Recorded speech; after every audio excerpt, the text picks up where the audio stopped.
له ومن يضلل فلا هادي له واشهد ان لا اله الا الله واشهد ان محمدا عبده ورسوله صلى الله عليه وسلم. اما بعد فان خير الحديث كتاب الله وخير الهدي هدي محمد صلى الله عليه وسلم وشر الامور محدثاتها وكل محدثة بدعة وكل بدعة ضلالة وكل ضلالة في النار. اما بعد اعوذ بالله السميع العليم من الشيطان الرجيم. وقال الذين كفروا لن نؤمن بهذا القرآن وقال الذين كفروا لن نؤمن بهذا القرآن ولا بالذي بين يديه.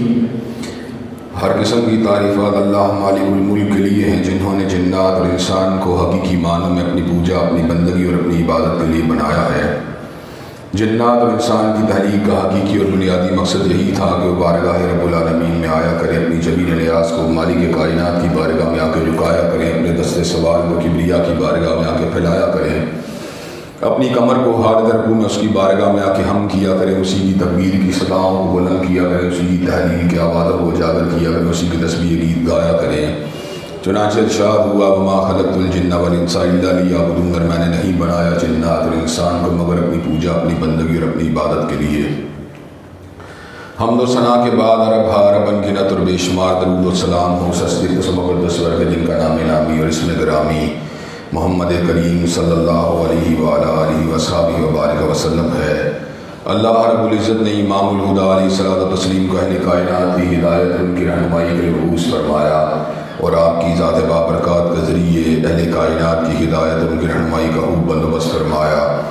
اللہ رب العزت نے امام کائنات علیہ الصلوۃ والتسلیم کی سیرت طیبہ میں طرح طرح کی خصوصیات کو ودیت فرما دیا تھا، اور گوناگون قسم کی صفات کو آپ کی ذات اقدس و مقدس کا حصہ بنا دیا تھا. اور ان تمام باتوں سے بڑھ کر یہ کہ میرے آقا کی زندگی میں کوئی صبح ایسی نہیں آئی، کوئی شام اور کوئی رات ایسی نہیں آئی، دکھوں کی کوئی گھڑی اور خوشیوں کا لمحہ ایسا نہیں آیا جب مالک کائنات نے اپنی تائید، نصرت اور حمایت کاملہ کو آپ کے شامل حال نہ فرمایا ہو. اور ان تمام باتوں سے بڑھ کر یہ کہ رشک رب نے اپنی آخری کتاب حمید کو سید العرب والعجم امام المتقین والابرار حضرت اشرف الانبیاء والمرسلین حضرت خاتم النبیین جناب محمد کریم صلی اللہ علیہ وسلم قلب اطہر میں نازل فرما دیا تھا. یہ کتاب علم و حکمت کا، ہدایت کا، نورانیت کا، فلاح کا، سعادت کا، کامیابی کا ایک چارٹر ہے، ایک سمندر ہے جس میں غوطہ ہونے کے بعد ہدایت کے اور انوار کے اور تجلیات کے بہت سے ٹکڑے ہم کو حاصل ہوتے ہیں. اور ایک مرتبہ قرآن مجید کی تلاوت کے بعد جو کچھ حاصل ہوتا ہے اگلی مرتبہ اس سے زیادہ، اگلی مرتبہ اور زیادہ، اور یہ سلسلہ علامت ناہی ہے. اہل تفسیر، علماء تفسیر، مفسرین ہر عہد کے اندر تفاسیر کو لکھتے رہے، لیکن بالآخر انہوں نے بھی اس بات کا اعتراف کیا کہ ابھی بھی قرآن مجید کے موضوعات کو بیان کرنے کا کما حق جو ہے حق ہم ادا نہیں کر سکے. اس لیے نئی نئی کاوشیں ہر دور میں ہوتی رہیں، اور ان معانی کے سمندر کو جو اللہ تعالیٰ نے اپنے کلام میں بیان کیے ہیں اور حضرت رسول اللہ نے جن کی تشریحات فرمائی ہیں ان کو عامت الناس کے سامنے، علماء کے سامنے، عوام و خواص کے سامنے پیش کرنے کا سلسلہ جاری و ساری ہے. حضرات گرامی قدر، میں نے اس کتاب حمید کے ایک انتہائی فصیح بلیغ عنوان کو اس وقت آپ حضرات کے سامنے پیش کرنا شروع کیا ہوا ہے. توحید قادر مطلق کے بعد شاید کوئی عنوان بھی اس کی عظمت کا اور اس کے مقام کا مقابلہ نہیں کر سکتا. حضرت رسول اللہ کی نسبت سے امتیوں کی ذمہ داری کیا ہے، اس حوالے سے میں نے حضرت رسول اللہ کے شرف کی بات کی، آپ کی عظمت کی بات کی، آپ سے محبت کی بات کی، آپ سے پیار کی بات کی، آپ کی ختم نبوت کی بات کی، اور اس کے بعد ابھی تک حضرت رسول اللہ صلی اللہ علیہ وسلم کی اتباع کو بیان کرنے کا سلسلہ جاری و ساری ہے. اتباع کے راستے میں حائل رکاوٹوں کو عبور کرنے کے بعد ہی ہم حقیقی معنوں میں حضرت رسول اللہ صلی اللہ علیہ وسلم کے تابعداروں میں اور آپ کے اسوے کے اوپر چلنے والوں میں شامل ہو سکتے ہیں. یہ تبھی ممکن ہوگا جب ہم ان رکاوٹوں کو عبور کرنے کے قابل ہو جائیں جن رکاوٹوں کو حضرت رسول اللہ صلی اللہ علیہ وسلم کے اسوے کے درمیان امتداد زمانہ نے، لوگوں نے اور اسی طرح حالات نے، تغیرات نے حائل کر کے رکھ دیا ہے. میں نے آبا کی تقلید کی بات کی، میں نے ائمہ کی تقلید کی بات کی، علماء کی اندھی پیروی کی بات کی، سیاسی قائدین کی پیروی کی بات کی، میں نے طمع کی بات کی، لالچ کی بات کی، بری صحبت کی بات کی، اور اس کے بعد میں نے آپ حضرات کے سامنے خوف کا ذکر کیا اور اس بات کو رکھا کہ وہ جو ہستیاں تھیں جن کو حضرت رسول اللہ سے نسبت تھی اور جنہوں نے اس بات کا فیصلہ کر لیا تھا کہ ہم نے حضور کی اتباع کر کے چھوڑنی ہے، پھر کوئی خوف ان کے راستے کی زنجیر نہیں بن سکا، کوئی خوف ان کے راستے کی رکاوٹ نہیں بن سکا، وہ ہر رکاوٹ کو عبور کرتے چلے گئے اور حضرت رسول اللہ صلی اللہ علیہ وسلم کی ذات اقدس کے ساتھ اپنی نسبت کو نبھاتے چلے گئے، آپ کی پیروی کرتے چلے گئے، آپ کی اطاعت قدم بھرتے ہی چلے گئے۔ حضرات گرامی قدر، آج میں آپ حضرات کے سامنے ایک اور مخمصے کو واضح کرنا چاہتا ہوں۔ ایک شک ہے، ایک شبہ ہے جس کو ہر دور کے اندر حضرت رسول اللہ کی ذات اقدس کے حوالے سے وہ لوگ پیش کرتے رہے جو عقل پرست ہیں، عقل پسند ہیں اور جن کی نظر کے اندر عقل ہی حرف آخر ہے۔ حالانکہ حقیقی بات یہ ہے کہ حضرت رسول اللہ کی ذات انسانوں کی امام ہے اور آپ کی حدیث اقوال کی امام ہے اور آپ کی فکر عقول کی امام ہے اور آپ کی بصیرت بصیرتوں کی امام ہے۔ حضرت حافظ محمد گوندلوی رحمۃ اللہ علیہ نے اس عقدے کو حل فرما دیا اور بہترین انداز کے اندر اس بات کی وضاحت کو فرما دیا کہ جس طرح جانوروں کی عقل انسانی کا مقابلہ نہیں کر سکتی، اسی طرح عقل انسانی حضرت رسول اللہ کی بصیرت کا مقابلہ نہیں کر سکتی۔ حضرت رسول اللہ صلی اللہ علیہ وسلم کے احکامات کی حکمت اور علت اگر سمجھ میں آ جائے فابیہا، اگر سمجھ میں نہیں آتی تو امتی کا کام اس حکمت کے پیچھے دوڑنا نہیں بلکہ فرمان رسالت صلی اللہ علیہ وسلم کی اتباع کرنا اور آپ کی پیروی کرنا ہے۔ عقل پرستوں کے کئی درجات ہیں، بعض لوگوں نے نیم انکار حدیث کیا، بعض لوگوں نے کلی طور پہ انکار حدیث کیا، بعض لوگوں نے فقط قرآن مجید ہی کو کافی قرار دے دیا۔ یہ فتنے ہر دور کے اندر لوگوں کو دین سے برنگیز کرنے کے لیے اور اتباع رسول سے دور کرنے کے لیے مختلف روپ کے اندر سامنے آتے رہے۔ کبھی غلام محمد پرویز کے روپ میں ادارہ طلوع اسلام نے اس فتنے کو جو ہے پورے پاکستان میں اور اس سرزمین میں پروموٹ کرنے کی کوشش کی کہ حضرت رسول اللہ صلی اللہ علیہ وسلم کے فرامین کی پیروی ہمارے لیے ضروری نہیں بلکہ آپ کائنات کے اندر ایک میسنجر کا کردار ادا کرنے کے لیے آئے تھے، ایک قاصد کا کردار ادا کرنے کے لیے آئے تھے۔ ڈاکیے کام ڈاک کو پہنچانا ہوتا ہے اور اس سے زیادہ اس کا کام کچھ بھی نہیں ہوتا۔ حضرات گرامی قدر، گویا کہ غلام محمد پرویز نے اس بات کو لوگوں کے سامنے رکھا کہ حضرت رسول اللہ صلی اللہ علیہ وسلم نے قرآن مجید کے متون کو لوگوں تک پہنچا دیا، لیکن جو قرآن مجید کا مقصود تھا اس کے اوپر خود عمل کر کے نہیں بتلایا۔ الیاذ باللہ، یہ کس طرح کی بات ہے، یہ کتنی ناقص سوچ ہے، یہ کتنی پراگندہ سوچ ہے کہ حضرت رسول اللہ صلی اللہ علیہ وسلم کو فقط ڈاکیہ کردار ادا کرنے والا بندہ بنا دیا جائے، فقط آپ کو پوسٹ مین کا کردار ادا کرنے والا بندہ بنا دیا جائے۔ اللہ تبارک و تعالیٰ نے جہاں پر قرآن مجید کی حفاظت کا ذکر کیا وہاں پر پروردگار عالم نے صبر کا اعلان فرما دیا، انا نحن نزلنا الذکر وانا لہ لحافظون، بے شک ہم نے ذکر کو نازل کیا اور ہم ہی اس کی حفاظت کرنے والے ہیں۔ اور حفاظت کا طریقہ بھی عجیب تھا، بل ہوا آیات بینات فی صدور الذین اوتوا العلم، کہ اللہ تبارک و تعالیٰ نے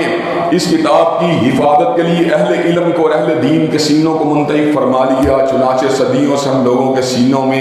اس کتاب کو محفوظ دیکھ رہے ہیں اور عالم یہ ہے لا یاتی الباطل من بین یدیہ ولا من خلفہ تنزیل من حکیم حمید، باطل آگے سے پکڑ نہیں سکتا، اس کو پیچھے سے چھو نہیں سکتا، نازل کرنے والی ذات حکیم و حمید کی ذات ہے، جو اس نے کہہ دیا وہ ہر قسم کے تغیرات سے پاک ہے، تبدل سے پاک ہے، ڈسٹورشن سے پاک ہے۔ حضرات گرامی قدر، جہاں پر ہمیں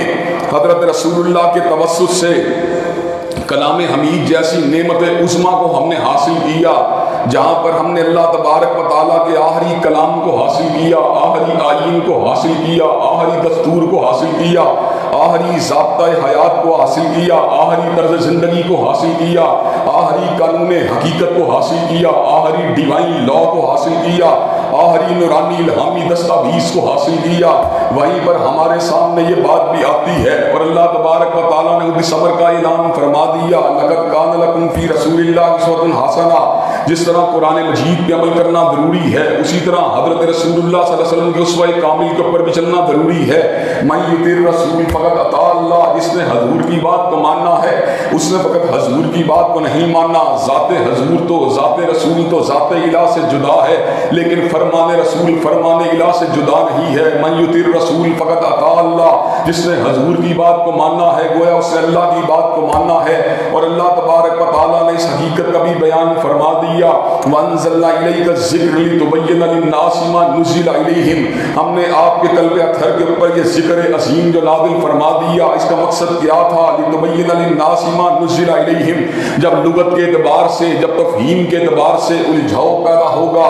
جب ایک سے زیادہ معنی انسانوں کے ذہنوں کے اندر اس کے حوالے سے پیدا ہوں گے، جب تنوع کے اعتبار سے، جب مختلف طرح کی تشریحات کے اعتبار سے لوگ جو ہیں مختلف طرح کے معنی سے دوچار ہوں گے، اس وقت آپ کا اسوہ، آپ کی سیرت، آپ کا کردار، آپ کی گفتار، آپ کی رفتار اللہ تبارک و تعالیٰ کے مطلوب کو متعین کرے گی۔ لوگوں کے سامنے اس بات کو واضح کر دیا جائے گا، قرآن کا مقصود و مطلوب فقط وہ ہے جو مصطفیٰ نے عمل کر کے بتلا دیا۔ قرآن مجید کا مطلوب و مقصود فقط وہ ہے جس کے اوپر حضور نے عمل کر کے بتلا دیا۔ چنانچہ اگر میں اس کو ہدایت کی زبان میں یہ بات کروں تو مجھے یہ بات کہنے کے اندر کوئی بات نہیں، روئے زمین کے اوپر جتنے بھی فتنے پیدا ہوئے، انکار حدیث کی وجہ سے پیدا ہوئے، حدیث سے دوری کی وجہ سے پیدا ہوئے، سنت رسول اللہ صلی اللہ علیہ وسلم سے دوری کی وجہ سے پیدا ہوئے، اس سے اعراض کی وجہ سے پیدا ہوئے، حضرات گرامی قدر، میں آپ کے سامنے اس بات کو رکھ دینا چاہتا ہوں کہ ہمارا اور باقی مسالک کا، باقی مقادر فکر کا، باقی لوگوں کا فرق کیا ہے۔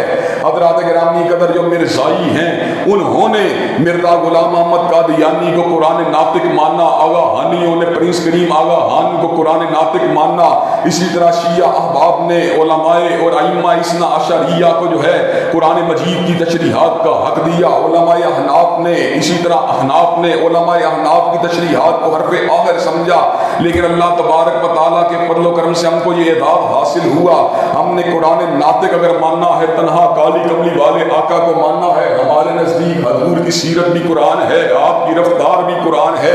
آپ کی گفتار بھی قرآن ہے، آپ کا ہلاک بھی قرآن ہے۔ حضرات گرامی کے اندر کسی نے سیدہ صدیقہ سے حضور کے ہلاک کے بارے میں پوچھا، حضرت عائشہ نے سمر کا اعلان فرما دیا کہ آپ کا ہلاک قرآن تھا۔ اس کا مطلب یہ ہے کہ ہمارے پاس ہدایت کی دو دستاویزات ہیں، ایک دو جلدوں کے درمیان ہے الحمد سے لے کے الناس تک، اور ایک حضرت رسول اللہ کی سیرت ہے، آپ کی گفتار ہے، آپ کی رفتار ہے، آپ کا طرز زندگی ہے، آپ کا طرز عمل ہے۔ اور میں یہ بات سمجھتا ہوں اور یہ بات کہہ دینا چاہتا ہوں، جس طرح اللہ تعالیٰ کا کلام محفوظ ہے، اس طرح حضور کی سیرت و گفتار و رفتار بھی محفوظ ہے۔ حضور کی سیرت و سمانے کی حفاظت کے لیے، آپ کے ارشادات عالیہ کی حفاظت کے لیے، آپ کی حدیث طیبہ کی حفاظت کے لیے ہسٹری نے،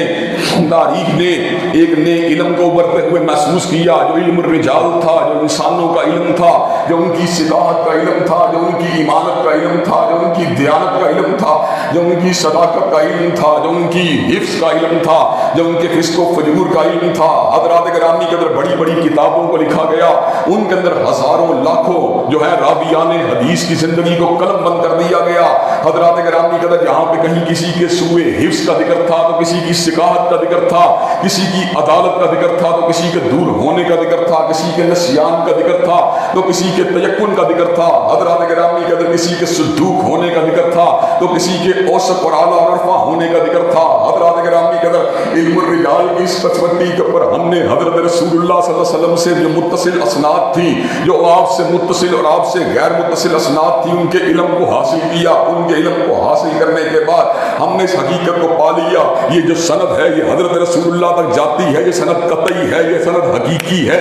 یہ سند اصلی ہے، اور یہ جو حضور علیہ السلام کا سند جاتی ہے اس کے اندر ضعف ہے، اس کے اندر کمزوری ہے۔ چنانچہ ہسٹوریوگرافی کے اعتبار سے ایک ایسا علم مارد وجود میں آیا جو رجال کا علم تھا، اس رجال کے علم کو منضبط کرنے کا پس منظر کیا تھا؟ حضرات گرامی قدر کسی بادشاہ کے اقوال کو نقل کرنے کے لیے علم مارد وجود میں نہیں آیا، کسی شہنشاہ کے اقوال کو نقل کرنے کے لیے علم مارد وجود میں نہیں آیا. یہ علم اگر مارد وجود میں آیا، تنہا کاری کبھی والے کے اقوال و افعال کو نقل کرنے کے لیے مارد وجود میں آیا. حضرات گرامی قدر چنانچہ اصحاب الحدیث جو تھے، جو حدیث کے بڑے بڑے ائمہ تھے، جو حدیث کے بڑے بڑے علماء تھے، وہ حضرت رسول اللہ صلی اللہ علیہ وسلم سے نسبت کی جانے والی بات کی پڑتال کے لیے اسناد کو تولا کرتے تھے، اسناد کے اوپر غور و فکر کیا کرتے تھے. اور حضرات گرامی قدر اس اعتبار سے بعض لوگوں کو اتنا تیقن حاصل ہوا، بعض لوگوں کو اتنی گہرائی اور گہرائی حاصل ہوئی کہ حضرات گرامی قدر وہ فوراً سے پہلے سند کو دیکھتے ہی صبر کا اعلان کر دیتے تھے، یہ سند ثقہ ہے، یہ سند متصل ہے، یہ سند صحیح ہے، اور اس کے اندر حضرت رسول اللہ کے فرمان ہونے میں نہ کوئی شک ہے نہ کوئی شبہ ہے. اور فوراً سے پہلے ضعیف سند کو دیکھ کے صبر کا اعلان کر دیتے تھے کہ نسبت حضور علیہ السلام کے فرمان کی حضور کے ساتھ منسوب تو کیا گیا ہے لیکن نسبت کمزور ہے. چنانچہ جس کی نسبت کمزور تھی وہ حدیث ضعیف ہو گئی، اور جس کی نسبت پختہ تھی، جو متصل تھی، جو صحیح تھی، جس کے روایت کرنے والے ثقہ تھے، وہ حدیث صحیح ہو گئی. حضرات گرامی قدر ان حدیثوں کے درمیان، صحیح اور ضعیف کے درمیان، حدیث مقبول کے لیے حسن لی غیر ہی سامنے آئی، حسن لی ذات ہی سامنے آئی، صحیح لی غیر ہی سامنے آئی، صحیح لی ذات ہی سامنے آئی. چنانچہ آج ہم بڑے تیقن کے ساتھ، بڑے سکون کے ساتھ، بڑے اطمینان کے ساتھ، بڑے فخر کے ساتھ اور بڑے عشق کے ساتھ، بڑی انکساری کے ساتھ، بڑی انبساط کے ساتھ، بڑی مسرت کے ساتھ اس بات کا دعویٰ کرنے کی پوزیشن کے اندر موجود ہیں کہ ہمارے پاس حضرت رسول اللہ صلی اللہ علیہ وسلم کے وہ فرامین موجود ہیں جو سونے سے زیادہ سچے ہیں، جن کے حضور علیہ السلام کے فرمان ہونے میں نہ کوئی شک ہے نہ کوئی شبہ ہے. حضرات گرامی قدر وہ لوگ جو حدیث کے منکر تھے، وہ لوگ جو حدیث کے اندر شکوک و شبہات کو پیدا کرنا چاہتے تھے، وہ حدیث کی اسناد کے اوپر اعتراضات کرتے رہے، حدیث کے بارے میں طرح طرح کی باتیں کرتے رہے کہ یہ کنہوں نے روایت کی ہے، ان کے اوپر کس طرح اعتماد کیا جائے، ان کے اوپر کس طرح یقین کیا جائے. حضرات گرامی قدر ان کو بتلانے کے لیے آج ہم مثالوں کو دے سکتے ہیں، دور کی کیا بات کی جائے. اس دور پورا شوق کے اندر ڈاکٹر ذاکر نائک جیسے لوگ موجود ہیں جو اپنی کتابوں کے حافظ نہیں، جو انجیل کے حافظ ہیں، جو دیگر کتابوں کے حافظ ہیں. حضرات گرامی قدر حوالہ دیتے ہیں، کتابوں کو کھولا جائے حوالے کے اندر معمولی سا مغالطہ نہیں نکلتا. حضرات گرامی قدر میں نے اپنے گھرانے میں حضرت علامہ شہید کو دیکھا ہے، جب آپ فرقہ باطلہ کی کتابوں کے حوالے دیتے تھے تو حضرات گرامی قدر سینکڑوں حوالے دینے کے دوران کسی حوالے کے اندر نہ تسامح ہوتا تھا، نہ غلطی ہوتی تھی، نہ حفظ کی ٹھوکر ہوتی تھی. حضرات گرامی قدر آج کے اس دور پورا شوق کے اندر اگر ایسی ارواح پیدا ہو سکتی ہیں، ایسے وجود پیدا ہو سکتے ہیں جو پورے کے پورے متون کو، جو پورے کے پورے اقوال کو، جو پوری کی پوری اسناد کو جو ہے مکمل طور پہ ضبط کرنے کی صلاحیت رکھتے ہیں، تو ہم قرون اولیٰ کے بارے میں، قرون فاضلہ کے بارے میں پورے تیقن کے ساتھ، پورے اعتماد کے ساتھ، پورے اطمینان کے ساتھ یہ بات کہنے کی پوزیشن میں ہیں کہ وہ لوگ جو ایمانت کے پہاڑ تھے، وہ لوگ جو دیانت کے پہاڑ تھے، وہ لوگ جو حفظ کے پہاڑ تھے، ان کے ذریعے ہمیں جو علم حاصل ہوا، ہمیں نہ اس کے اندر کوئی شک ہے، نہ کوئی شبہ ہے، نہ کوئی ریب ہے، نہ کوئی تردد ہے. اور حضرات گرامی قدر میں آپ کے سامنے اس بات کو لا وجہ بصیرت کہہ دینا چاہتا ہوں، قرآن مجید ہمیں صحابہ کے سے ہوتے ہوئے، تابعین سے ہوتے ہوئے، تبع تابعین سے ہوتے ہوئے ہم تک یہ قرآن مجید منتقل ہوا. جن ذرائع سے قرآن ہم تک منتقل ہوا، انہی ذرائع سے حضرت رسول اللہ کے فرمودات ہم تک منتقل ہوئے. حضرات گرامی قدر یہ کیوں کر ممکن ہے کہ اللہ تبارک و تعالیٰ ایسی بات کا حکم دے جس کو پر عمل کرنا محال ہو، اللہ تبارک و تعالیٰ ایسی بات کا حکم دے جو قابل عمل نہ ہو. یہ کیوں کر ممکن ہے کہ اللہ تبارک و تعالیٰ ایسی بات کا حکم دے جس کو پر عمل کرنا ناممکن ہو. جب پروردگار عالم نے صبر کا اعلان فرما دیا، لقد کان لکم فی رسول اللہ اسوۃ حسنہ، کہ حضرت رسول اللہ کی زندگی تمہارے لیے بہترین نمونہ ہے، تو گویا پروردگار عالم نے اس بات کو بھی واضح فرما دیا، یہ اسوہ قائم رہے گا، یہ اسوہ دائم رہے گا، یہ اسوہ محفوظ و مامون رہے گا. حضرات گرامی قدر کہیں سے بخاری اٹھا، کہیں سے مسلم اٹھا، کہیں سے ترمذی اٹھا، کہیں سے ابو داؤد اٹھا، کہیں سے امام مالک اٹھا، کہیں سے امام دارمی اٹھا. حضرات گرامی قدر نفوس قدسیہ نے اپنی پوری کی پوری زندگیوں کو حضرت رسول اللہ کی حدیث کے جمع کرنے کے لیے اپنی زندگیوں کو صرف کر دیا، اپنی زندگیوں کو وقف کر دیا. حضرات گرامی قدر اللہ تبارک و تعالیٰ نے ان کو اس انداز میں زندہ و جاوید کر دیا، ان کو اس انداز کے اندر تابندہ کر دیا کہ حضرات گرامی قدر آج کہیں پہ بخاری کا نام آتا ہے، کہیں پہ بخاری کی مہر لگی ہوتی ہے. حضرات گرامی قدر آج کل جو ہے کوالٹی کنٹرول کے سٹینڈرڈ آپ کے سامنے آ چکے ہیں. ISO جو ہے 9000 جس کے پر مہر لگ جائے، آپ اس بات کو سمجھتے ہیں یہ پروڈکٹ جو جو ہے یہ بالکل ریلائبل ہے، اس کے ریلائبل ہونے کے اندر کسی قسم کا شک اور شبہ نہیں ہے۔ اللہ نے حضرت امام بخاری کی مہر کو، حضرت امام مسلم کی مہر کو یہ مقام بلند عطا فرما دیا۔ جس حدیث کے اوپر بخاری اپنی مہر کو لگا دیتا ہے، جس حدیث کے اوپر مسلم اپنی مہر کو لگا دیتا ہے، وہ مہر کیا ہوتی ہے؟ وہ مہر بخاری کی ذاتی حدیث نہیں ہوتی، وہ مہر جو ہوتی ہے وہ مسلم کے ذاتی اقوال نہیں ہوتے، بلکہ بخاری ویریفائی کرتا ہے، مسلم ویریفائی کرتا ہے۔ میں نے سند کو پڑتال کرنے کے بعد، میں نے اسناد کا جائزہ لینے کے بعد، میں نے رجال کے اوپر غور و فکر کرنے کے بعد اس حقیقت کو پا لیا ہے، یہ بات جو ہے یہ حضرت رسول اللہ کا فرمان ہے، یہ بات جو ہے حضرت رسول اللہ کا قول ہے۔ حضرات گرامی کہتے چنانچہ آج ہم بڑی ایمانداری کے ساتھ حضرت رسول اللہ کے فرامین سے رہنمائی حاصل کرنا چاہیں، ہمارے پاس سکھا روایات موجود ہیں، نہ ہمیں کوئی ریب ہے نہ کوئی تردد ہے، اور حضرات گرامی قدر بات ہوتی ہے دلیل کے ساتھ، بات ہوتی ہے علم کے ٹکڑے کے ساتھ،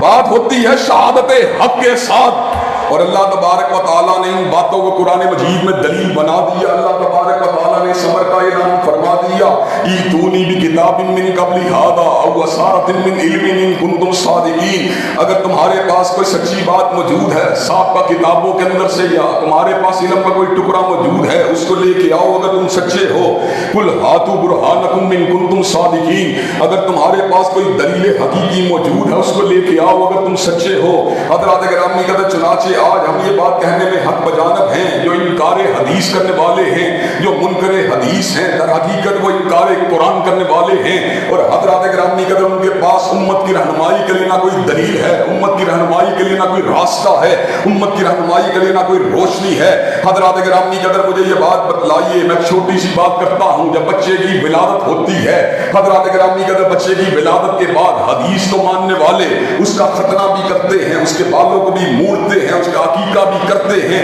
حضرات گرامی قدر جو بچے کی ولادت کے موقع پہ حدیث کو نہیں مانتا، وہ نہ ختنہ کرے گا، نہ عقیقہ کرے گا، نہ اس کے بالوں کو مونڈے گا، اس کو کچھ پتا نہیں ہے بچے کی ولادت کے بعد بچے کی گندگی کو دور کرنے کے لیے بچے کی طرف سے جو ہے خون بہا کرنے کا طریقہ کار کیا ہونا چاہیے۔ حضرات گرامی قدر جو منکرین حدیث ہیں ان کو اس بات کا بھی علم نہیں۔ میں نے پیدائش کی بات کی، میں نے ولادت کا ذکر کیا، آئیے اب موت کی بات بھی کر لیتے ہیں۔ قرآن مجید کے اندر اموات کا ذکر ہے، قرآن مجید میں کو قبور کا ذکر ہے، لیکن قرآن مجید نے دفن کے طریقے کو نہیں بتلایا، انسان کو جو ہے سپرد خاک کرنے کے طریقے کو نہیں بتلایا، قرآن مجید نے جنازے کے طریقے کو نہیں بتلایا۔ جو بندہ حدیث کا قائل ہے، جو بندہ حدیث میں فائل ہے، جب اس کا مردہ جو ہے دنیا سے رخصت ہو جائے گا، وہ اس کو غسل بھی دے گا، وہ اس کو کفن بھی دے گا، وہ اس کو قبر کے اندر بھی اتارے گا، اس کے جنازے کو بھی اٹھایا جائے گا، اس کو زمین کے اندر بھی دفنایا جائے گا، اس کی قبر کے اوپر کھڑے ہو کے دعائے مغفرت کو بھی کیا جائے گا۔ لیکن حضرات گرامی قدر جو حدیث کا انکار کرنے والا ہے،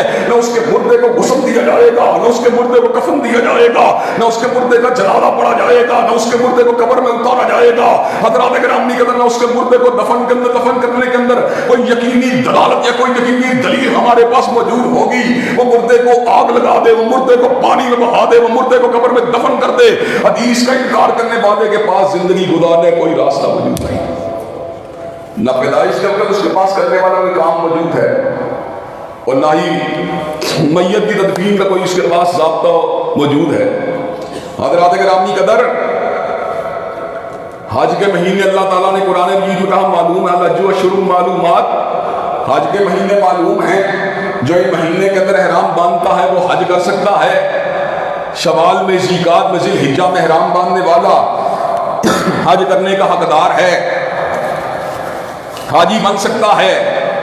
حضرات گرامی قدر جو انکار حدیث کرنے والا ہے اس کو حج کے مہینوں کا علم کہاں سے ہوگا؟ کیا قرآن مجید میں ان مہینوں کا ذکر آیا؟ کیا قرآن مجید نے ان مہینوں کے بارے میں بتلایا؟ اور حضرات گرامی قدر ذی الحجہ جو کہ حج کا مہینہ ہے، اس کی پہلی تاریخ سے حج نہیں ہوتا، اس کی دوسری تاریخ سے حج نہیں ہوتا، اس کی تیسری تاریخ سے حج نہیں ہوتا، اس کی 5ویں تاریخ سے حج نہیں ہوتا، 8ویں تاریخ سے حج شروع ہوتا ہے، 12ویں تاریخ کو یا 13ویں تاریخ کو یہ عمل وائنڈ اپ ہوتا ہے۔ جو حدیث کا انکار کرنے والا ہے مجھے یہ بات بتلائیے، وہ حج کرے گا تو کیسے کرے گا؟ کس مہینے کے اندر کرے گا؟ کن تاریخوں کے اندر کرے گا؟ حضرات گرامی قدر اللہ تبارک و تعالیٰ نے اس بات کا ذکر کیا کہ ان الصفا والمروۃ من شعائر اللہ فمن حج البیت او اعتمر فلا جناح علیہ ان یطوف بہما، کہ صفا مروہ اللہ کی نشانیاں ہیں، کوئی گناہ نہیں ہے جو ان کا طواف کرنا چاہے ان کا طواف کرے۔ حج کے موقع پر، عمرے کے موقع پر حضرات گرامی قدر آپ ذرا اس بات کے اوپر غور کیجئے، طواف کا عمومی مفہوم تو گول دائرے کے چکر کو مکمل کرنا ہوتا ہے، لیکن ہم نے اسوہ رسول سے سبق کو حاصل کیا۔ صفا سے مروہ ایک چکر کا نام ہے، مروہ صفا دوسرے چکر کا نام ہے۔ حضرات گرامی قدر اگر فقط عقل کی بات کی جائے، عقل طواف ایک مکمل چکر کو قرار دیتی ہے، صفا سے صفا تک ایک چکر مکمل ہوگا۔ حضرات گرامی قدر صفا سے مروہ، مروہ سے صفا، صفا سے مروہ، حضرات گرامی قدر یہ 7 چکر جب آپ نے مکمل کر لیے، آپ کی صحیح مکمل ہو گئی۔ جو حدیث کا انکار کرنے والا ہے وہ صحیح کرے گا تو کیسے کرے گا؟ 3 چکروں کے ساتھ کرے گا کہ 5 چکروں کے ساتھ کرے گا؟ 7 چکروں کے ساتھ کرے گا کہ 9 چکروں کے ساتھ کرے گا؟ حضرات گرامی قدر صحیح اکیلی اس کا منہ چڑھاتی رہے گی، اس کو یہ سبق پڑھاتی رہے گی۔ جو حضرت رسول اللہ کی حدیث کو نہیں مانتا، وہ قرآن مجید کی دلالت کو نہیں مانتا، جو حضرت رسول اللہ کے فرامین مبارکہ کو نہیں مانتا، وہ قرآن مجید کا عمل کرنے سے بھی قاصر رہ جاتا ہے۔ اس لیے کہ قرآن مجید جو تھا وہ قلب مصطفیٰ کے پر اتارنے کی حکمت یہی تھی، وہ قلب مصطفیٰ کے پر نازل کرنے کی حکمت یہی تھی کہ حضرت رسول اللہ اپنے فرامین سے، اپنے افعال و اقوال سے، اپنی حدیث سے، اپنی سنن سے اس بات کو واضح فرما دیں کہ قرآن کی آیت پر عمل کرنے کا طریقہ کار کیا ہے۔ حضرات گرامی قدر نکاح کے موقع پر گواہ ہونے چاہیے کہ نہیں ہونے چاہیے؟ نکاح اس کا اعلان ہونا چاہیے کہ نہیں ہونا چاہیے؟ نکاح کے موقع پہ خطبہ مسنونہ کو پڑھنا چاہیے کہ نہیں پڑھنا چاہیے؟ حضرات گرامی قدر ان کا ہم نے علم اگر حاصل کیا، کتاب اللہ سے حاصل کیا، حضرات گرامی قدر غلام محمد پرویز نے 9 جلدوں کے اندر قرآن مجید کی تفسیر کو لکھا۔ اس بات کو بتلانے کے لیے قرآن مجید کی آیات پہ عمل کیا جائے تو کیسے کیا جائے، قرآن مجید کی باتوں کے اوپر عمل کر کے دکھلانے کے لیے جس رہنمائی کی ضرورت ہے اس نے اس رہنمائی کو اپنی کتاب میں، اپنی تفسیر میں قلم بند کر دیا۔ حضرات گرامی قدر ایک بندہ جو حدیث مصطفیٰ سے پیار کرنے والا تھا، جو سنت نبی شریف سے پیار کرنے والا تھا، اس نے غلام محمد پرویز کو خط لکھا۔ اس نے کہا، آپ کہتے تھے تنہا قرآن مجید انسان کی زندگی گزارنے کے لیے کافی ہے، لیکن آپ نے اس کی وضاحت کے لیے 9 جلدوں کو تحریر کر دیا۔ اس کا مطلب یہ ہے اس کے متن کی توضیحات کی ضرورت ہے، اس کے متن کی تشریحات کی ضرورت ہے۔ اگر قرآن مجید کو سمجھنے کے لیے آپ کی 9 جلدوں کو پڑھنا پڑے گا تو اس سے بہتر ہے حضرت رسول اللہ کی حدیث کی 6 جلدوں کو پڑھ لیا جائے اور ان کے اوپر ویسے عمل کر لیا جائے جیسے اللہ تبارک و تعالیٰ کو مطلوب ہے۔ حضرات گرامی قدر غلام محمد پرویز اس بات کو سمجھ چکا تھا اور اس بات کو اچھی طرح اس سے آگاہ ہو چکا تھا کہ تنہا قرآن مجید جو ہے اس کو صحیح معنوں میں لوگوں کے مسائل کے حل کے طور پر پیش کرنے کا دعویٰ حقیقت پر مبنی نہیں ہے۔ حضرات گرامی قدر اس نے تصور مرکز ملت کو پیش کیا۔ مرکز ملت کا تصور یہ تھا کہ جس کو کسی بات کی رہنمائی کی ضرورت ہو وہ ادارہ طلوع اسلام کے ساتھ رجوع کرے، ان کے مفتیان کے ساتھ رجوع کرے، ان کے اکابرین کے ساتھ رجوع کرے، ان کی باتوں کو سنے، ان کی باتوں کے پر عمل کرے۔ حضرات گرامی قدر لیکن جس کے دل میں حدیث کی محبت ہوگی، جس کے دل میں سنت کا پیار ہوگا، وہ اس بات کو سمجھ جائے گا میں ادارہ طلوع اسلام کے مفتیوں سے کیوں پوچھوں، میں فلاں جو منکرین حدیث ہم کی بات کو کیوں مانوں، میں بات اگر مانوں گا تو کالی کملی والے آقا کی مانوں گا۔ حضرات گرامی قدر اللہ تبارک و تعالیٰ نے قرآن مجید میں سورہ الحب کو نازل کیا۔ اللہ تبارک و تعالیٰ اس امر کا اعلان فرماتے ہیں، تبت یدا ابی لہب وتب ما اغنی عنہ مالہ وما کسب سیصلی نارا ذات لہب وامرأتہ حمالۃ الحطب فی جیدہا حبل من مسد۔ اللہ تبارک و تعالیٰ نے ابو لہب کی مذمت کی ہے۔ یہ ابو لہب کس کا نام ہے؟ یہ ابو لہب کس کردار کا نام ہے؟ یہ ابو لہب کس شخص کا نام ہے؟ حضرات گرامی قدر جب ہم نے سیرت کی کتابوں کو پڑھا، جب ہم نے تاریخ کی کتابوں کو پڑھا، جب ہم نے حدیث کی کتابوں کو پڑھا، ہمیں یہ بات سمجھ میں آئی ابو لہب نبی کا سگا چچا تھا، وہ حضرت رسول اللہ کی دعوت توحید سے اناد رکھا کرتا تھا، حضرت رسول اللہ کے بارے میں بدبختی والے الفاظ کہا کرتا تھا، آپ کو ایذا دیا کرتا تھا، آپ کو تکلیف دیا کرتا تھا۔ ہم نے سورہ لہب پڑھی، ہم نے ابو لہب کے انجام انجام کا ذکر پڑا, اس کی بیوی کے برے انجام کا ذکر پڑا, اس کے گلے کے اندر مونج کی رسی کا ذکر پڑا, اس کے گلے کے اندر آگ کے ہار کا ذکر پڑا. حضرات گرامی کہتے ہیں ہم ابو لہب کے انجام سے عبرت حاصل کرنے کے قابل ہو گئے, لیکن جو حدیث کا منکر تھا وہ ابو لہب کے بارے میں بھی ہمیں بتلانے سے قاصر. ابو لہب کس ذات کا نام ہے, ابو لہب کس کردار کا نام ہے, ابو لہب کو بددعا دی گئی تو کیوں دی گئی, ابو لہب کے برے انجام کا ذکر کیا گیا تو کیوں کیا گیا. حضرات گرامی کہتے ہیں اللہ تبارک و تعالیٰ نے کلام حمید میں سورہ فیل کا نزول فرما دیا. الم ترى کیف فعل ربک باصحاب الفیل. اللہ تبارک و تعالیٰ نے ہاتھی والوں کے برے انجام کا ذکر کیا. ہاتھی والوں کی تاریخ کیا ہے؟ ابرہا نے اپنے لشکر کے ساتھ بیت اللہ شریف کے اوپر حملہ کرنے کی ناپاک جسارت کی تھی. اللہ نے پرندوں کے جھنڈ بھیج کر ان کے منہ میں کنکریوں کو ڈال کر ان کو بھوسے کی مانند بنا دیا. حضرات گرامی قدر جو حدیث کا منکر ہے وہ سورہ فیل کی تشریح کرنے سے قاصر ہے, وہ ابرہا کی جو ہے انڈیکیشن کرنے سے قاصر ہے. حضرات گرامی قدر ہمیں انڈیکیشن اگر حاصل ہوئی تو حضرت رسول اللہ کی حدیث طیبہ سے حاصل ہوئی. حضرات گرامی قدر ایک وہ لوگ ہیں جو قطعیت سے حدیث کا انکار کرنے والے ہیں, اور یہ فتنہ بڑھتے بڑھتے یہاں تک پہنچا کہ ڈاکٹر راشد الحلیفہ نے باقاعدہ طور کے اندر نارتھ امریکہ کے اندر اعلان نبوت اور رسالت کر دیا کہ میں حدیث کی میری جو اقوال ہیں, میری جو باتیں ہیں وہ قرآن مجید کے بارے میں حرف آر ہیں. اور راشد الحلیفہ تیرا قرآن سے کیا تعلق ہے, تیرا قرآن سے کیا لینا دینا ہے, تیرا قرآن سے کیا واسطہ ہے؟ قرآن اترا کل من کان عدوا لجبریل فإنہ نزلہ علی قلبک بإذن اللہ. اللہ نے اس کو حضرت رسول اللہ کے قلب اطہر کے پر اتارا ہے. حضور کی بات کو نہ ماننے, تیری بات کو مان لے, یہ کس طرح ممکن ہے؟ حضرات گرامی کے اندر غلام احمد قادیانی یہ دعویٰ کیا کرتا تھا کہ بخاری کی وہ حدیث جو قرآن کے مطابق نہیں ہوگی ہم نہیں مانیں گے, مسلم کی جو حدیث جو ہے جو قرآن مجید کے مطابق نہیں ہوگی ہم نہیں مانیں گے, اور اپنا دعویٰ قرآن کے خلاف, حدیث طیبہ کے خلاف, اجماع امت کے خلاف, علماء کے استدلال کے خلاف, علماء کی فہم اجماعی کے خلاف. حضرات گرامی قدر جتنے بھی فتنوں نے سر اٹھایا, جزوی یا کلی انکار حدیث سے سر اٹھایا. حضرات گرامی قدر غامدی صاحب بھی بڑے صاحب عقل و شعور ہیں, لیکن اس مسئلے کے ان کو بھی ٹھوکر لگ گئی, ان کے ذہن کے اندر بھی خبر واحد کے بارے میں خلش پیدا ہوئی, ان کے ذہن کے اندر بھی شکوک و شبہات پیدا ہوئے. چنانچہ انہوں نے کسوٹی کو قائم کیا, وہ حدیث جو خبر واحد ہے اگر وہ عقل سلیم کے مطابق نہ ہو, غامدی صاحب اس کو قبول کرنے کے پر مادہ تیار نہیں ہوتے. چنانچہ نزول مسیح کی حدیثوں کے بارے میں غامدی صاحب کو اس بات کے پر اعتراض ہے کہ یہ حدیثیں چونکہ عقل میں نہیں آتی اس لیے میں ان کو تسلیم کروں تو کیسے کروں.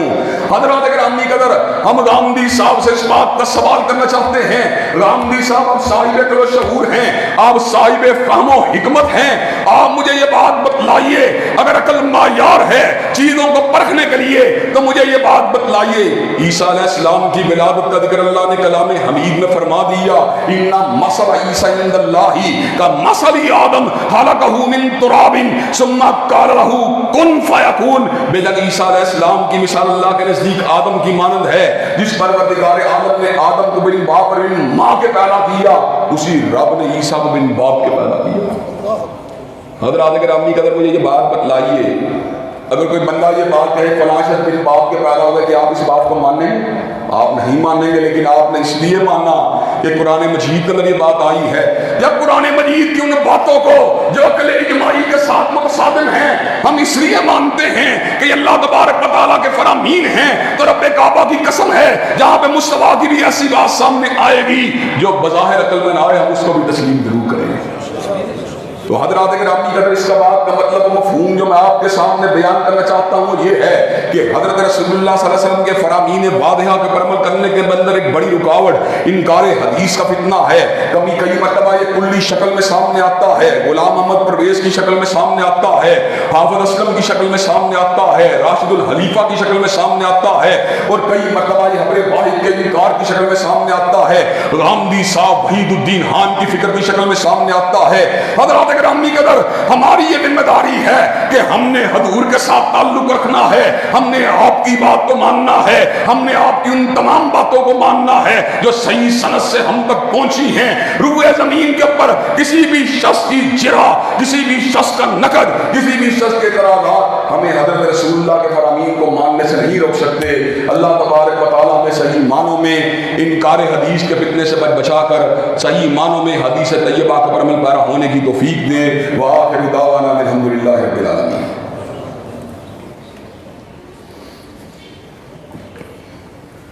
اور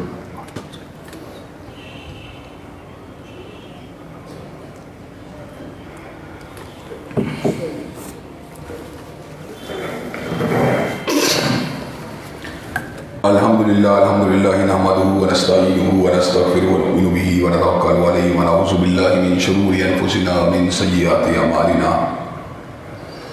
من یہد اللہ فلا مضل لہ ومن یضلل فلا ہادی لہ واشہد ان لا الہ الا اللہ واشہد ان محمدا عبدہ ورسولہ اما بعد فإن خیر الحدیث کتاب اللہ وخیر الہدی ہدی محمد صلی اللہ علیہ وسلم وشر الامور محدثاتها وكل محدثۃ بدعۃ وكل بدعۃ ضلالہ وكل ضلالۃ فی النار۔ حضرات گرامی قدر، حضرت رسول اللہ صلی اللہ علیہ وسلم کے فرامین واضحہ کو ماننے کے راستے میں ایک بڑی رکاوٹ انکار حدیث کا فتنہ ہے۔ بہت سے لوگ آپ کے فرامین کو نظر انداز کر کے فقط قرآن سے رہنمائی کی بات کرتے ہیں۔ یہ لوگ نمازوں کو بھی ادا نہیں کر سکتے، اس کی رکعتوں کو بھی معلوم نہیں کر سکتے، نماز کے ارکان سے بھی آگاہی کو حاصل نہیں کر سکتے، زکوٰۃ کے نصاب کو بھی نہیں سمجھ سکتے، حج کو ادا کرنے سے بھی قاصر ہیں۔ انسان زندگی کے لمحے لمحے میں سیرت مصطفیٰ کا محتاج ہے، حضرت رسول اللہ کے فرامین واضحہ کا طلبگار ہے۔ اور میں نے پہلے بھی یہ بات کہی تھی کہ نبی مہرباں کو واحد ہستی ہے یہ اعزاز حاصل ہے کہ ادیب اگر لکھے تو ادب بنے، کاتب اگر لکھے تو کتابت بنے، حبیب اگر بولے تو خطابت بنے، مقرر اگر بولے تو تقریر بنے، نثر نگار اگر لکھے تو نثر بنے، جج اگر لکھے تو فیصلہ بنے، سپہ سالار اگر لکھے تو قانون بنے۔ حضرات گرامی قدر، لیکن کائنات کے اندر یہ اعزاز اگر کسی کو حاصل ہے، تنہا مصطفیٰ کو حاصل ہے کہ ہر لفظ شریعت بنیا جب نبی نے زبان ہلائی۔ حضرات گرامی قدر، یہ آپ کا تو اعزاز حاصل ہے کہ آپ کا ہر لفظ شریعت ہے، آپ کا ہر لفظ دلیل ہے، آپ کا ہر لفظ آئین و قانون ہے۔ اس دور کے اندر بہت سے ایسے وجود سامنے آتے ہیں، کبھی گامدی صاحب جیسے لوگ جو لوگوں کے ذہنوں کے اندر اس حوالے سے عقل سلیم کو سامنے رکھ کر حدیث کے مقابلے کے اوپر پیش کرتے ہیں، اور کبھی صحابہ کے دشمن حدیث کے اندر تعویل کرنے والے مرزا جیلوی جیسے فتنے بھی سامنے آتے ہیں جو حضرت رسول اللہ کی حدیثوں کے اوپر بالعموم تنقید کرتے ہوئے نظر آتے ہیں۔ حضرات گرامی کے جو حدیث طیبہ کے مفہوم اور مطلوب کو بدلتے ہوئے نظر آتے ہیں۔ ہمارا کام کیا ہے؟ ہم نے ہر لمحہ، ہر لحظہ، ہر جگہ کتاب و سنت کی بات کرنی ہے، حضرت رسول اللہ کی حدیث کی حجیت کی بات کرنی ہے، آپ کی سنت مطہرہ کے آئین اور قانون ہونے کی بات کرنی ہے، آپ کے فرامین مبارکہ کے دلیل اور منہج ہونے کی بات کرنی ہے۔ حضرات گرامی قدر، اس کے ساتھ ایک دو باتیں ہیں جس کی طرف میں آپ کی توجہ کو مبذول کروانا چاہتا ہوں۔ ہر سال 8 مارچ کو بعض اخلاق باختہ عورتوں کے حقوق کے نام کے اوپر میدان عمل میں اتر آتی ہیں، نہ جانے وہ کون سا حق مانگتی ہیں۔ عورت مرد کے ناطے یا ماں ہوتی ہے، یا بہن ہوتی ہے، یا بیٹی ہوتی ہے، یا بیوی ہوتی ہے، اور عورتوں کی مجلس کے اندر اس کا دوستانہ، ان کا سہیلی پن بھی ہو سکتا ہے، لیکن عورت اور مرد کے درمیان رشتوں کے علاوہ کون سا رشتہ ہے جو ایگزسٹ کرتا ہے؟ نہ جانے وہ عورت کو کس روپ کے اندر سامنے لانا چاہتی ہے، وہ کیوں نکاح کے بندھن کو کمزور کر کے زنا کے پنجے میں اس کو گرفتار کرنا چاہتی ہے۔ میرا جسم میری مرضی کا نعرہ لگا کر اس کو پاکیزہ زندگی سے نکال کر اس کو آوارہ بنانا چاہتی ہے، اس کو چراغ خانہ سے ہٹا کر اس کو شمع محفل بنانا چاہتی ہے۔ حضرات گرامی قدر، یہ NGOs، یہ مغربی ٹکڑوں کے اوپر پلنے والی عورتوں کے آئیڈیلز کو شفٹ کرنا چاہتی ہیں۔ ہمارے لیے آئیڈیل ہے سیدہ صدیقہ ایک کائنات کی زندگی ہے، ہمارے لیے آئیڈیل ہے سیدہ حدیجہ الکبریٰ کی زندگی ہے، ہمارے لیے آئیڈیل ہے سیدہ حفصہ کی زندگی ہے، ہمارے لیے آئیڈیل ہے سیدہ فاطمہ الزہرا کی زندگی ہے، ہمارے لیے آئیڈیل ہے حضرات صحابیات کی زندگی ہے۔ ہم ان اخلاق باختہ بے شرم و بے حیا عورتوں کے اس مطالبے کو تسلیم کرنے کا برمادہ تیار نہیں ہو سکتے۔ معاشرے کے اندر حیا اور حجاب کے چلن کو عام کر کے چھوڑیں گے، اور ان بغیرت عورتوں کا راستہ انشاءاللہ روک کے چھوڑیں گے۔ حضرات گرامی قدر، ان بغیرت عورتوں کو پٹا ڈالنے کے لیے کوئی قانون موجود نہیں۔ ہم حق کی بات کریں، ہمارے پیجز کو بلاک کر دیا جائے، ہمارے پیغام کو روک دیا جائے، ہم پہ مقدمات کو قائم کر دیا جائے، ہماری زبان بندی کے آرڈر جاری کر دیے جائیں، ہمارے قلم کو روک دیا جائے، لیکن آوارہ عورت میرا جسم میری مرضی کا نعرہ لگا کے میدان میں آتی ہے، جمہوریت، آزادی اظہار، حریت فکر کا لبادہ اوڑھ کے میدان عمل میں آتی ہے۔ حضرات گرامی قدر، لیکن ہم ان کو یہ بات بتلا دینا چاہتے ہیں، اللہ تبارک و تعالیٰ کے فضل و کرم سے امت کی حیادار بیٹیاں، بہنیں، بہویں، بیویاں انشاءاللہ ان بے غیرت عورتوں کے کردار پہ تھوکیں گی اور ان کے ساتھ انشاءاللہ کسی قسم کے تعلق کو استوار نہیں کریں گی۔ گھروں میں لڑائی کروا دی جائے، گھروں کے اندر چھینا جھپٹی کو عام کر دیا جائے، رسا کشی کو عام کر دیا جائے، مساوات مرد و زن کے نعرے کو لگا دیا جائے۔ حضرت یزدانی شہید یہ بات کہتے تھے، کلی مساوات ممکن نہیں۔ اگر کلی مساوات کا نعرہ لگانا چاہتی ہو تو پھر یہ بات ہوگی ایک بچہ تم پیدا کرو، ایک بچہ مرد پیدا کرے، ایک مرتبہ بچے کو تم دودھ پلاؤ، ایک مرتبہ مرد پلائے۔ کون سی مساوات کی بات کر رہی ہو؟ حضرات یہ مساوات کے نعرے جھوٹے ہیں، یہ دین سے برگشتہ کرنے والے نعرے، یہ اسلاف امت کے طرز عمل کو چھوڑنے والے نعرے، یہ معاشرے میں چکلا، فحاشی، عریانی اور زناکاری کے کلچر کو عام کرنے والے نعرے انشاءاللہ ان نعروں کو روک کے چھوڑیں گے اور حیا اور حجاب کے کلچر کو عام کر کے چھوڑیں گے۔ اور حضرات گرامی کا دوسری بات، میں اپنے بھائی اور درینہ دوست ضیاء اللہ شاہ صاحب بخاری کی خدمت میں عرض کر دینا چاہتا ہوں، شاہ صاحب کے ساتھ ہمارا ایک طویل رفاقت کا تعلق ہے، ایک طویل دوستانہ ہے۔ حضرت حافظ سعید صاحب کے جلسوں کے اندر ہم اکٹھے جاتے رہے اور بہت سی ملی تحریکوں کے اندر اکٹھے حصہ لیتے رہے۔ بڑے بڑے وقت کے دیندار لوگ حضرت حافظ یحییٰ میر محمدی اور حضرت مولانا معین الدین لکھنوی کے ساتھ ضیاء اللہ شاہ صاحب بخاری کا تعلق رہا، ایک عرصے سے کتاب و سنت کے ترجمان بنے رہے، لیکن آج دور سے دور، دور سے دور، دور سے دور ہوتے چلے جا رہے ہیں۔ ہم ان کے پر زیادہ طنز و تنقید نہیں کرتے، ان کو دعوت دینا چاہتے ہیں، شاہ صاحب واپس آ جائیے، شاہ صاحب کتاب و سنت کی دعوت کو پکڑ لیجئے، شاہ صاحب انحراف کے راستے سے ہٹ جائیے، شاہ صاحب جس راستے سے آپ کو عزت ملی تھی اس راستے پہ پلٹ آئیے، وگرنہ دنیا کے اندر جو بندہ مصطفیٰ کی سیرت کو چھوڑ دیتا ہے، حدیث مصطفیٰ کو چھوڑ دیتا ہے، کائنات میں کوئی اس کی عزت کا تحفظ نہیں کر سکتا۔ آپ کی عزت کل تک جو تھی موجود تھی، آج نہ جاننے کیوں آپ بڑھاپے کے عالم میں اپنی عزت کو داؤ پہ لگانے پہ تلے ہوئے ہیں۔ شاہ صاحب ہمیں مسلک کے ناطے، دین کے ناطے، ملت کے درد کے ناطے اور جہاد کے ساتھ آپ کی فکر کے ناطے آپ کے ساتھ ایک نسبت ہے، ہم آپ کو بلانا چاہتے ہیں اور یہ بات بتلانا چاہتے ہیں، صحابہ کرام کے دشمنوں کی صفوں کے اندر اٹھنا بیٹھنا چھوڑ دیجئے۔ صدیق کو جو بندہ گالی دے، جو فاروق کو گالی دے، جو ذی النورین کو گالی دے، جو علی المرتضیٰ حضرت امیر معاویہ کے درمیان جو اختلافات تھے ان کو ان کی بنیاد کے اوپر صحابہ کی تکفیر کرے، حضرات گرامی قدر آپ کو جچتا نہیں کہ آپ ان کی مجلسوں میں جائیں، ان کے نعرے لگائیں۔ حضرات گرامی قدر مجھے یہ بات بتلائیے کہ آپ شاہ صاحب کو واپسی کی دعوت دینے کے لیے تیار ہیں انشاءاللہ؟ شاہ صاحب کو واپس آنا چاہیے کہ نہیں آنا چاہیے؟ شاہ صاحب آپ واپس آئیے، منبر رسول آپ کا انتظار کر رہا ہے، مصلی امامت آپ کا انتظار کر رہا ہے۔ آپ کہاں پہ ٹھوکریں کھا رہے ہیں، آپ کہاں پہ گر رہے ہیں، آپ سونے کو چھوڑ کے کیوں ہاتھ چھان رہے ہیں؟ شاہ صاحب آپ لال و یاقوت کو چھوڑ کے کیوں مٹی کھا رہے ہیں؟ شاہ صاحب پلٹ آئیے، ہم آپ کے لیے دیدہ و فراش راہ ہیں۔ اللہ تبارک و تعالیٰ آپ کو ہدایت دے اور آپ کو دین کے پر استقامت دے۔ ہم نیک دلی تمناؤں کے ساتھ آپ کی واپسی کے منتظر ہیں۔ انشاءاللہ مجھے امید ہے کہ ہماری پکار شاہ صاحب کے ضمیر کو ضرور جھنجھوڑے گی، ان کے شعور کو ضرور جھنجھوڑے گی، اور شاہ صاحب انشاءاللہ واپسی کے راستے پر مادہ تیار ہوں گے۔ ان اللہ یامر بالعدل والاحسان وایتاء ذی القربى وینہی عن الفحشاء والمنکر والبغی سبحان ربک رب العزۃ عما یصفون والسلام علی المرسلین والحمد للہ رب العالمین۔